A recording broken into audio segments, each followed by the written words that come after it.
कामयाबी। जीवन में एक कामयाब इंसान बनने के लिए इस कहानी को जरूर सुने। एक गुरु अपने शिष्य के अत्यधिक विकास से बहुत ही खुश थे। उन्हें लगा कि अब शिष्य का मार्गदर्शन करने की कोई जरूरत नहीं है। इसीलिए उस शिष्य को एक दिन किनारे बनी अपनी छोटी सी कुटिया में छोड़कर निकल पड़े। रोजाना सुबह स्नान के बाद शिष्य शेर की खाल से बने अपने कपड़ों को सुखाने के लिए टांग दिया देता था। यही एकमात्र वस्तु थी जो उसके पास थी। एक दिन चूहों ने उस शेर की खाल को कुतर डाला। यह देखकर शिष्य बहुत ही उदास हो गया। वस्त्र न होने के कारण वह दूसरे वस्त्र मांगने गांव वालों के पास पहुंचा। अगले ही दिन चूहों ने दूसरी वस्तु में भी छेद कर डाला। चूहे उसे परेशान होकर उस शिष्य ने एक बिल्ली को पाल लिया। अब उसे चूहों से समस्या तो नहीं थी, लेकिन बिल्ली उसके लिए परेशान का सबब बन गई। उसे अपने खाने के साथ साथ बिल्ली के लिए दूध का इंतजाम करना पड़ता था। एक दिन उसे लगा कि मैं कब तक गांव वालों से मांगता रहूंगा, क्यों ना मैं खुद ही एक गाय रख लूं। जब उसे गाय मिल गई तो फिर उसके लिए चारा मांगने की जरूरत पड़ी।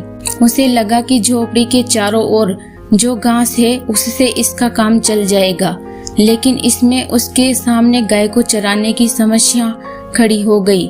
गाय को चराने के चक्कर में उसे ध्यान के लिए पूरा वक्त नहीं मिल पा रहा था। इसीलिए इस काम के लिए उसने आदमी रख लिया। अब सवाल आया कि काम करने पर निगरानी कौन करेगा।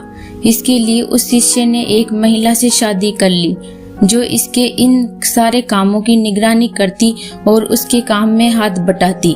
आगे चलकर ऐसा वक्त आया जब वह गांव का सबसे धनी व्यक्ति बन गया। कई सालों के बाद अचानक एक दिन गुरुजी उस गांव में पहुंचे। सब कुछ बदला हुआ देखकर वे तंग रह गए।